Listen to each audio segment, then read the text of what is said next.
Hey guys, this is Anthony Morganti from anthonymorganti.com, and this is episode 57 of Photo Critiques. And in Photo Critiques, people send me some of their best work, and I critique each image with suggestions on how they can improve it. And today, I'm critiquing the work of Aaron Bobeck. That name sounds familiar. I critiqued his work in a previous episode, and you may remember he's only 15 years old, and he's from right here in my hometown of Buffalo, New York. Although, to tell you the truth, he might be 16 by now. I don't know if he's had a birthday since then. But either way, he's a very young photographer. And to refresh your memory, he had told me that he really likes HDR and he really likes saturated shots. So he's developing his own style already. And I encourage everyone to try to do the same, is to develop your own style that's quintessentially your own. And Aaron has, and you'll see in his photographs, they have that kind of HDR look to him, and he's a very interesting photographer. This first image I really love. It's a nice study of the flower, or I'm sorry, the leaf and the shadows in the background. Very nicely done. Typically, you don't want a real bright part in like around the outside or the corners of the frame, and Aaron did a really nice job. He has the real bright part here, but he balances really nice with an extreme dark part in the diagonal corner. So it's really nicely done. It's a very nice shot. This is star trails. A lot of people are familiar with these. We have some light pollution down here. This is typical of star trails. Often, if you get a house down here, something that even the light looks so minor, it just builds up when you do the star trail, and you get this light bleeding in. So typically you want to try to get out away from the city, away from any light pollution. You want something in the foreground, and Aaron did get a little bit of this tree in the foreground. You usually like to get something interesting, like maybe the top of a building or something like that. And you point your camera at the North Star, and you usually, to start out, you would take a 30-second exposure, and you set your camera up so it takes 120 30-second exposures right in a row. So your camera will be there for an hour on a tripod taking these shots. So it takes a 30-second exposure, closes the shutter, takes another 30-second exposure. You know what I mean. So, and you get this star trail effect. Then you combine the 120 images in software. Usually most people use a free application. I think it's called Star Trails, and you could combine all your images into one shot. So it's just the mechanics of how you would do it.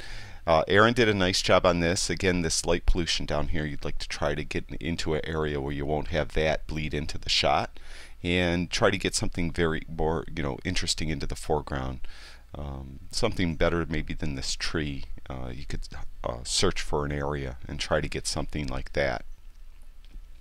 This is the Peace Bridge. Aaron took this from the Buffalo side. Over here is Fort Erie, Ontario.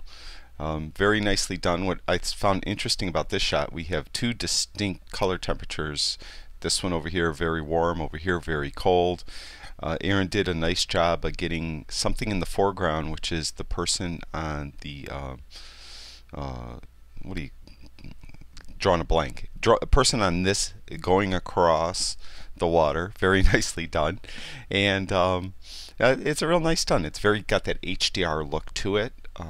So I really like what Aaron did with that. This is a nice study of color and shadows. It's really baked. When I say baked, I mean processed real heavily. But that's Aaron's style, and I respect his style. It's very nicely done. There's a lot interplay of colors too, so it's a pretty cool shot. This shot too, again, I'll use the word, it's baked real well. Very HDR look to it. The clouds, the water, steep banks on the side, kind of very surreal. So you have to develop a taste for this HDR type look. But it's very nicely done by Aaron. No suggestion I could make to improve the composition itself. He did a nice job taking the shot, and whether or not you like the processing is up to you. Like I said though, and everyone should develop their own style. What I do and I suggest everyone do, you're doing it now, you're looking at other people's work. And I use 500px because they have a nice flow feature, it's called, where you just see various, like a lot of images you could see all at once. And you could see different things. And what I do is I pick out something I like, and I figure out kind of in my head, why do I like it? Because I mentioned this before, when you look at photography, you shouldn't have to think, you should feel. That's to me the definition of a great image. I'm not thinking when I look at it, I'm feeling when I see it. And when I look at these images by tremendous photographers on 500px, I look at something and I see why I like it, and then I think to myself how I'm gonna do something like it. And I don't mean to plagiarize the photographer, but you'll go out and you'll try to create something like it, and eventually you'll develop your own style. You're not going to be, your images won't end up looking anything like that guy's images, or that person's images I should say, but they'll end up being your own. And that's what you got to appreciate about Aaron. He's only 15, and he's really, when I see some images now, I'll think that those probably are Aaron's images. He's got a really distinctive style. This here, very nice. It's always hard to control lens flare, and when you shoot right at the sun, and you usually could help if you have something in front of the sun a little bit. And he did a real nice job here. He has these trees here, nice again color play on the shadow. The sky is very well done. It's a very, very nice shot. If anything I should add, it's tilted slightly to the right. You could see how these trees are leaning a little bit to the right. The house is leaning a little bit to the right. So you need probably some perspective adjustments on here to try to get it just a little bit, this end down just a little bit. This is an interesting shot too. This is the Peace Bridge. We saw that image before of the person in that little boat that I can't think of the name of because I'm drawing a blank right now, but you know, that's my brain.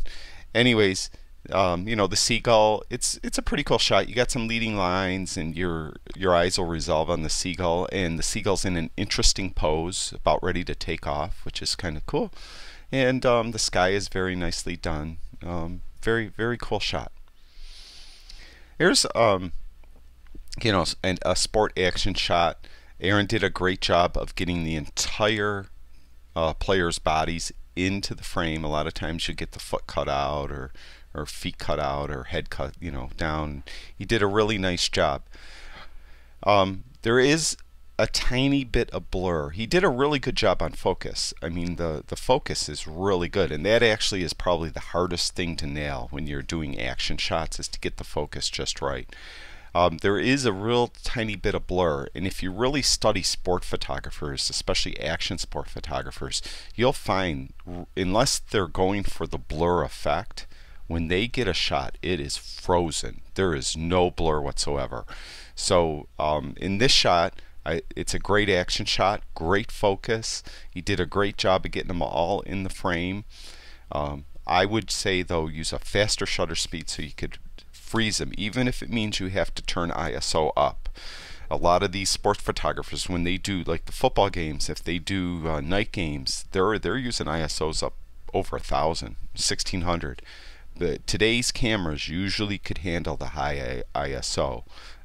And for the sport, where it's not like a macro where you want really fine detail, or portrait, you could get away with a really higher ESO to get that really, really high shutter speed. Definitely way over 1/1000th of a second to freeze the action as good as possible. The only other thing, well, there's two other things. It is slightly crooked again. As you can see, it's lower on the right than it is on the left. So you got to kind of get that up a little bit. I'll make three more things. It is slightly crooked, so try to get it straightened. That's number one. Number two is the colors are very saturated.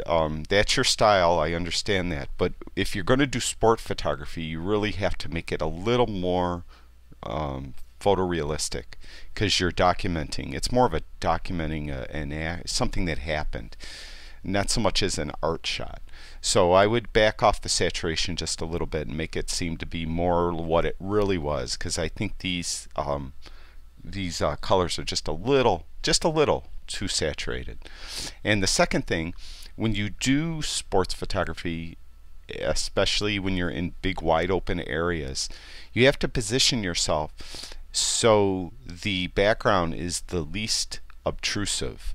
So that's what all actually sport photographers do. When they go to a venue, they actually walk all the way around the venue, and they're not looking at where they're going to be shooting. They're looking beyond where they're going to be shooting to make sure that the background is clean. It's not going to interfere with the shot. So even if they're in a basketball court, they're going to position themselves so the scoreboard isn't back here.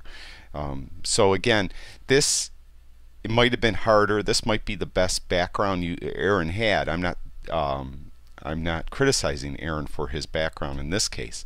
I'm suggesting to everyone watching, if you're going to do sports photography, walk all the way around the field and look at the background and try to get a shot where the background will be the least busy and it won't distract from what you're actually shooting on the scene, or in the actual field itself, field of play. A pretty cool shot. Now this is probably my own personal bias coming in. It's tilted a little bit. I don't like tilted shots that much.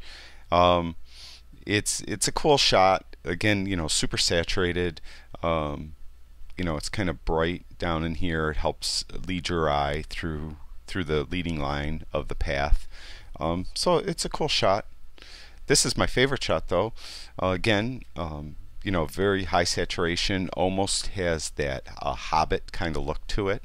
I like that. I like it a lot. It's got this leading path going to the glow right here. Remember, in a lot of these I say when you have leading lines and stuff, try to get your eye, try to create the scene so the leading lines help the person's eye resolve on something. It doesn't have to be anything distinctive. I've often used that term, the three-legged dog down here, or a couple walking holding hands, or something like that. But it could be a glow, just like this, and that's a really, really cool effect. Very, very nice shot. This is one of those shots that I see and I go, how could I do something like that? That's a really, really nice shot.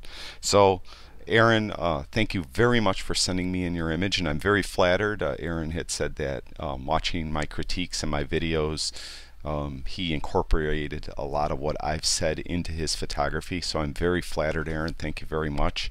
I'd like to thank everyone for watching my videos on YouTube and on my website. I really do appreciate it. If you have time, if you haven't done so already, go over to YouTube and subscribe to my videos. I'd really appreciate that. And go over to my website, anthonymorganti.com, and see what I have to offer over there. A lot of stuff on photography. And if you do have critiques, I get emails every day. How do I send you critiques? Just send 5 to 10 images to critiques@anthonymorganti.com. It's going to take me a long time to get to them, but I will get to them, and I'm happy to do it. I do appreciate everyone watching. Thanks.